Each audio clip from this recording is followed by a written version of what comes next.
Bueno, muy buenos días a todos. Eh, Vamos a empezar con la clase de sepsis. Voy a empezar a compartir pantalla.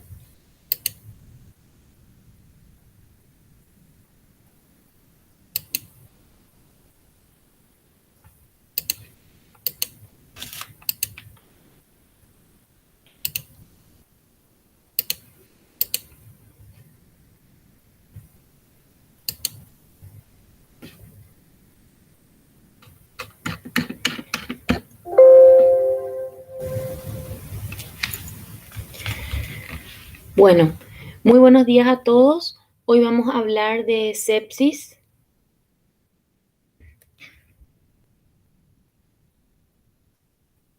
Para comenzar, tenemos que saber que la sepsis viene del griego septos, que significa podredumbre. Es una respuesta inflamatoria sistémica del huésped a una infección que tiene una finalidad eminentemente defensiva. Se caracteriza por varias manifestaciones inflamatorias y procoagulantes y también antiinflamatorias. El órgano diana de la sepsis es el capilar. Su patogenia es una vasculitis infecciosa y se produce una afectación orgánica debido a una hipoperfusión que conduce a disfunción del órgano que le lleva al fracaso de los órganos, ¿verdad? Para tener en cuenta tenemos que saber las definiciones. En primer lugar tenemos que saber lo que es bacteriemia. Es cuando hay bacterias viables en sangre y hay términos cuando hay, por ejemplo, virus, se aplica viremia, cuando hay hongos, fungemia, cuando hay parásitos, parasitemia, respectivamente, ¿verdad? Cuando hay un proceso infeccioso en algún lugar del organismo y este pasa al torrente circulatorio. Bueno, la endotoxemia es cuando hay lipopolisacáridos bacterianos en la sangre. Después también tenemos que tener en cuenta el síndrome de respuesta inflamatoria sistémica, que es una reacción inflamatoria generalizada, ya sea de causa infecciosa o puede ser causada por otros procesos como por ejemplo pancreatitis o grandes quemados, una hemorragia grave o enfermedades autoinmunes. Tenemos que tener en cuenta que sí o sí tenemos que tener dos o más de los siguientes signos: temperatura mayor a 38 grados o inferior a 36 grados, los leucocitos o glóbulos blancos mayor a 12.000 o menor a 4.000 o 10% de formas inmaduras, la frecuencia cardíaca mayor a 90 latidos por minuto, la frecuencia respiratoria mayor a 20 latidos por minuto o una presión de CO2 menor a 32 milímetros de mercurio. Esto vemos en una gasometría arterial. Siguiendo con las definiciones, sepsis es cuando es una respuesta inflamatoria sistémica debido a una infección. Sepsis grave es cuando hay una sepsis cursa con una hipoperfusión orgánica y uno o más de los siguientes signos: acidosis láctica, que se produce por hipoperfusión periférica, oliguria menor a 500 ml por kilo durante 2 horas o más, alteraciones mentales agudas, que puede ser confusión, obnubilación o somnolencia. El shock séptico es cuando es una sepsis grave que cursa con hipotensión a pesar de una correcta expansión con volumen, ¿verdad? Y hay trastornos en la perfusión orgánica, cuando ya hay falla orgánica múltiple, ¿verdad?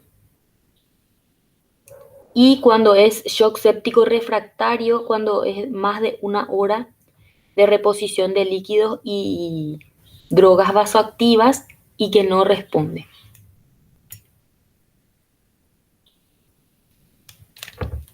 Bueno, cuando hablamos de sepsis tenemos que tener en cuenta el tiempo, porque hay que actuar rápido y iniciar los antibióticos lo más rápido posible.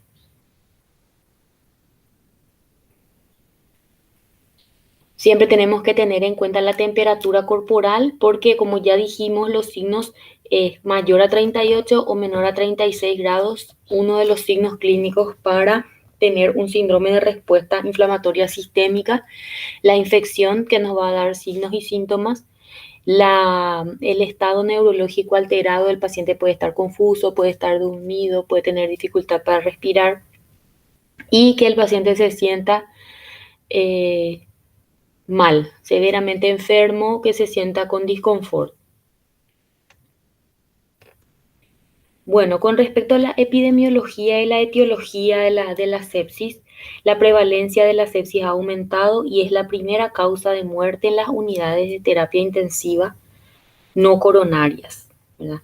Aproximadamente 40% de los pacientes tienen sepsis, tienen una alta mortalidad, alrededor del 50%, y el aumento de las manipulaciones instrumentales, también la administración de perfusiones endovenosas, como por ejemplo catéteres de vías centrales o para vías periféricas o algo invasivo, todo eso hace que aumente eh, la prevalencia de la sepsis, ¿verdad? Con respecto a la patogenia, los microorganismos alcanzan el sistema circulatorio generalmente a partir de un foco infeccioso.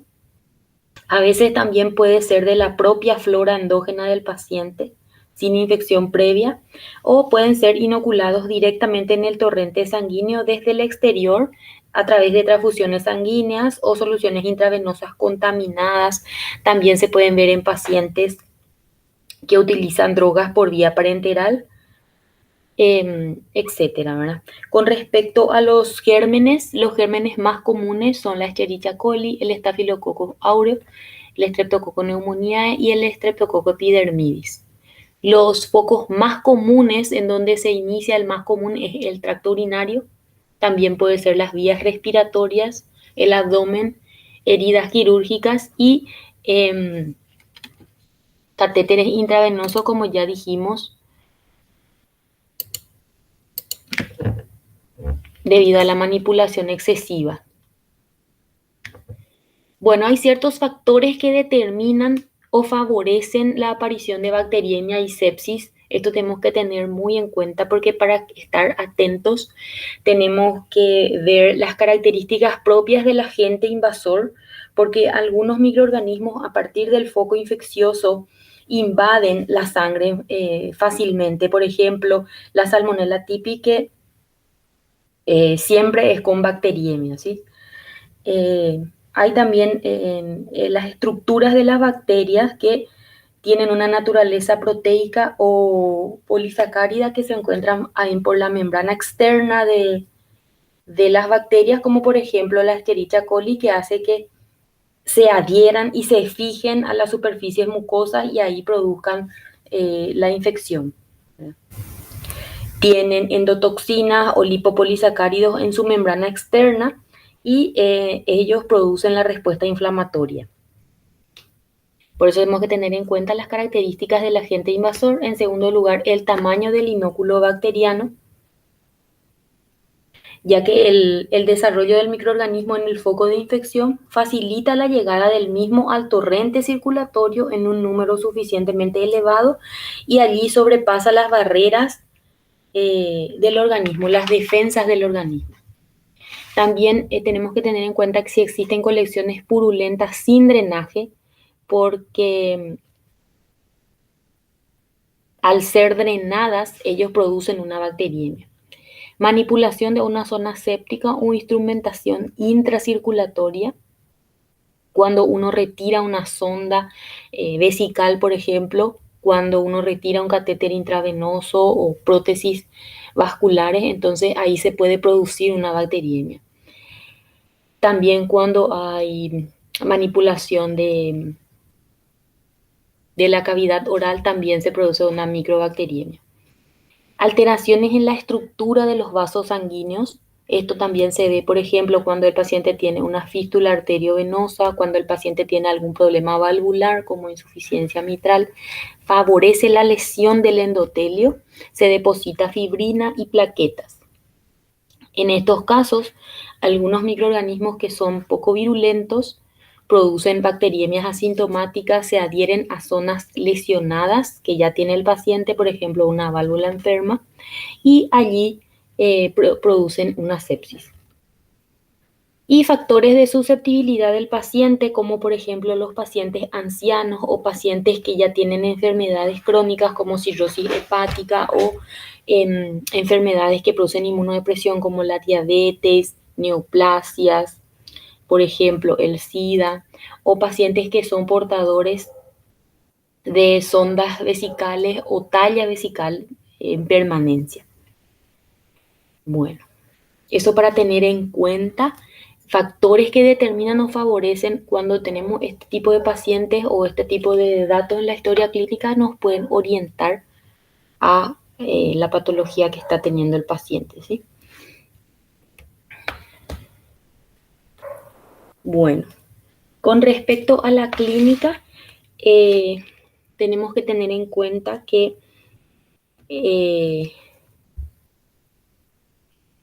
la fiebre es frecuente, pero no siempre constante. 10% de los pacientes con sepsis están con hipotermia. Ya dijimos que uno de los síntomas es, uno de los signos es también hipotermia, cuando es menor a 36 grados, ¿sí? En particular, pacientes ancianos, alcohólicos o con problemas renales crónicos pueden hacer hipotermia. Tenemos que saber que el 20% de las sepsis por bacilos gram negativos cursan con hipotermia, por lo que una temperatura menor a 36 grados puede también ser un indicador de sepsis, como ya dijimos en los signos clínicos. Y esto tiene peor pronóstico. Bueno, otros signos son taquicardia, taquipnea, alteraciones del nivel de conciencia, como ya dijimos, el paciente está somnoliento, el paciente puede estar confuso. En la piel también se pueden observar signos de hipoperfusión como livedo reticularis, que es una coloración azulada de las partes distales, frialdad cutánea, pueden haber también petequias y equimosis.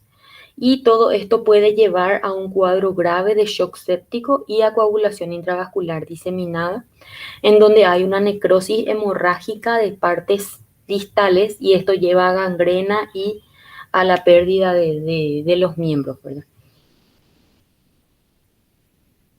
Bueno, entonces cuando tenemos taquicardia y taquipnea es cuando es la primera fase de la bacteriemia y esto puede ir a acidosis metabólica. La hipoxemia también puede ser moderada al inicio y luego se va agravando cuando ya se compromete el pulmón y puede pasar a un síndrome de distrés respiratorio agudo. Algunas alteraciones mentales también debido a hipoperfusión cerebral pueden ser agitación, confusión, el paciente está somnoliento y puede también adquirir una neuromiopatía en un paciente crítico.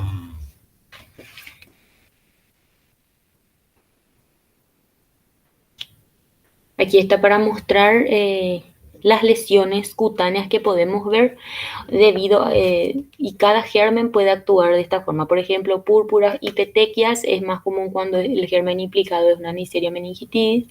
El ectima gangrenoso es cuando está implicada la Pseudomonas aeruginosa.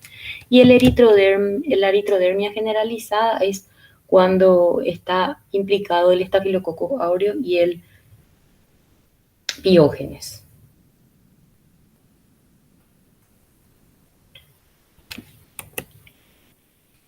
Bueno, con respecto al diagnóstico de la bacteriemia, síndrome de respuesta inflamatoria sistémica, sepsis, sepsis grave y shock séptico, siempre debe basarse en los síntomas y signos clínicos, teniendo también en cuenta los datos de laboratorio, toda la química sanguínea, hematológico y microbiológico. Lo que vemos, por ejemplo, en el hemograma es una leucopenia con desviación a la izquierda, y eosinopenia. Luego hay leucocitosis con neutrofilia, y los neutrófilos mayor a 80% suele ser ya signo de bacteriemia. También podemos ver en el hemograma, a veces informan eh, granulaciones tóxicas, que es cuando eh, los macrófagos se llenan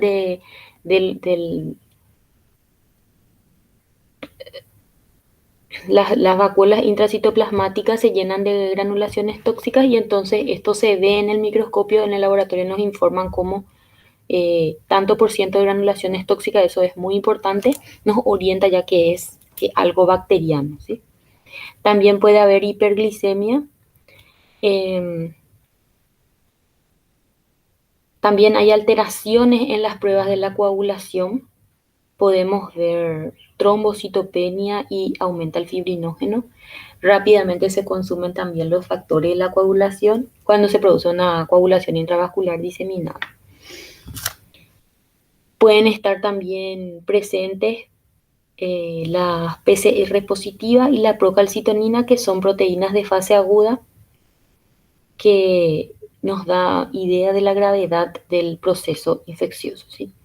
La procalcitonina también se eleva en la sepsis bacteriana, y es un marcador de sepsis grave y de shock séptico, y ayuda mucho al diagnóstico. También nos sirve para ver el pronóstico, nos da la idea de la gravedad de la sepsis. Y el diagnóstico microbiológico se basa en la visualización del microorganismo mediante tinciones. Se realizan por eso hemocultivos por 2 durante el pico febril, y se hace el cultivo en medio aerobio, anaerobio, y se identifica al agente causal para guiar el tratamiento antibiótico.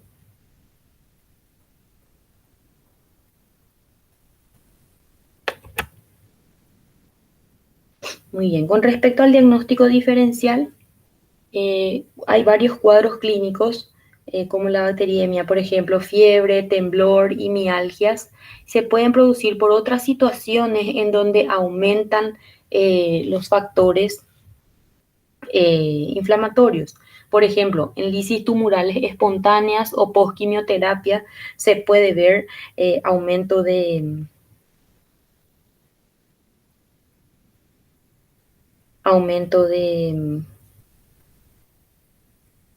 citocinas proinflamatorias. También lesiones del sistema nervioso central, que pueden ser traumáticas o accidentes vasculares. También se puede producir en una rabdomiólisis aguda y en una hipertermia maligna. Lo que nos va a salir de duda es el hemocultivo, en donde vamos a aislar al germen, pero en varios de estos casos el diagnóstico es clínico. Siempre también tenemos que tener en cuenta que como el síndrome de respuesta inflamatoria sistémica es muy frecuente, cerca del 90% de los pacientes en unidades de terapia intensiva tienen sepsis. Hay varias causas no infecciosas, como por ejemplo la pancreatitis o los grandes quemados politraumatizados. Algunas enfermedades como vasculitis o síndrome antifosfolipídico pueden también eh, ser un diagnóstico diferencial, ¿verdad? Y con respecto al pronóstico, tenemos que saber que la mortalidad aumenta a medida que progresa la sepsis. A los 28 días, en bacteriemias no complicadas, la mortalidad es menor al 5%. Cuando un síndrome de respuesta inflamatoria sistémica, 10%. En sepsis graves, 30% de mortalidad. Y cuando es shock séptico ya hay 50% de mortalidad.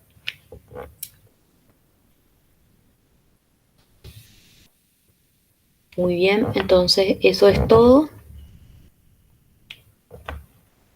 Muchas gracias, nos vemos en la siguiente clase.